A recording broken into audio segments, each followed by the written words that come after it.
the inconsolable impulse that keeps you in your home, away from your family, confined in your apartment, away from those who care.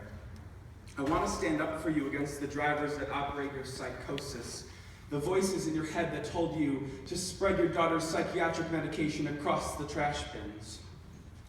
I want to stand up for you against the drivers that operate your anger, the twitching, the aggressive clapping, and the shouting, routing me away from the thread of hope I used as a rope to hang myself from your false commitment to your baby boy.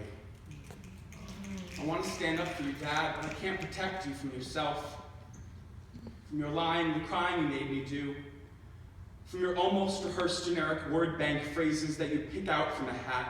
I'm so proud of you, son. You're a good man, son. I love you, son. And I love it when you call me your son, but then you fool me, you magician, you. Pick from a card, any card, until the joker comes to play. You say I'm your son, but you're soon on the run when you see a young picture of my stepfather. You look at me and say, you look less like me and more like him. And you laugh, and you laugh, and you laugh, and you laugh.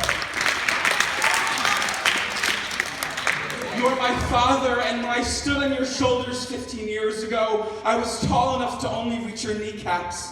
I did not realize that would be the only time that you would hold me high enough to help me climb, because you cannot handle the pressure on your shoulders. So instead, you joke that you're not even my father at all.